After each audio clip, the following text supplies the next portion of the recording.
L'ONU en action, un programme de la télévision des Nations Unies. On pourrait se croire au paradis, mais l'enfer a régné ici pendant plus de 14 ans.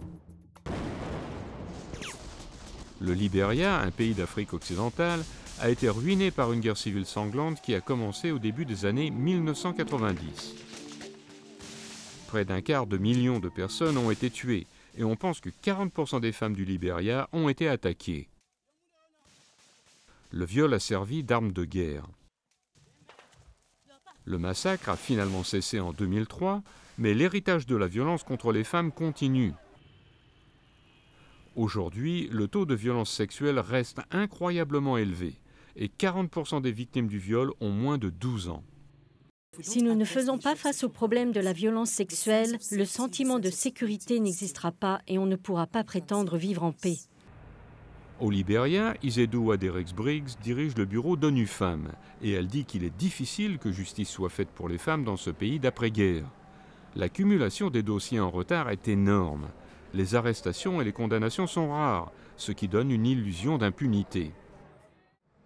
C'est particulièrement vrai dans la zone rurale extrêmement vaste du Libéria où l'accès à la justice est terriblement limité, comme l'explique Ellen Johnson Sirleaf, la présidente du Libéria et la seule femme à être élue chef d'État en Afrique. Nous avons encore beaucoup de chemin à faire pour que le système judiciaire arrive à fonctionner normalement dans les zones rurales, mais le processus a commencé. En commençant par ces femmes de la campagne qui aident à combler le fossé avec ce qu'elles appellent ici des cabanes de la paix. Ces femmes, toutes vêtues de t-shirts blancs, servent en même temps de cour de justice et de police communautaire. Quand elles entendent la police dire qu'il n'y a pas de preuves, elles disent « Comment se fait-il? Venez nous voir et nous vous en donnerons. » Et ces femmes ne sont même pas allées à l'école.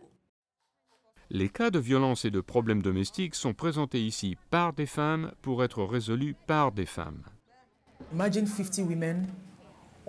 Imaginez-vous 50 femmes qui se rendent ensemble chez un homme pour lui dire « Tu la touches encore une fois et on t'emmène à la police ». Les femmes qui ont connu la guerre prennent maintenant leur propre sécurité en main et disent « Non, nous n'allons pas permettre que ça continue ». Des femmes comme Mahani qui dirige une des 30 cabanes de la paix de ce pays. Il suffit simplement de dire la vérité, de voir qui a raison et qui a tort. À la fin de la journée, il y aura un verdict. Et c'est sur quoi comptent les femmes comme Sophie. Sophie, asseyez-vous.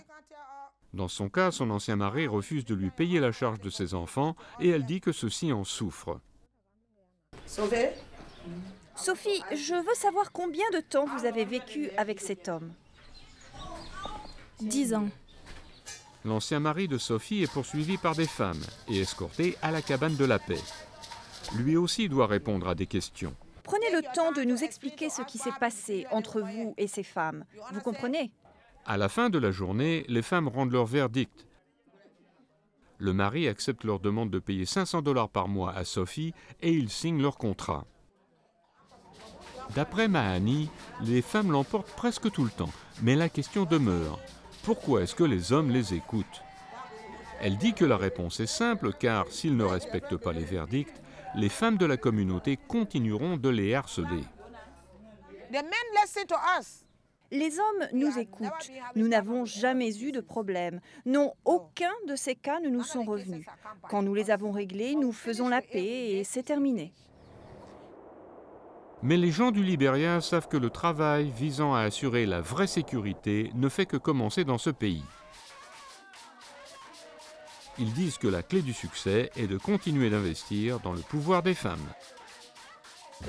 Elles prennent position et elles se tiennent debout pour défendre leurs droits. Elles se sont vraiment beaucoup émancipées.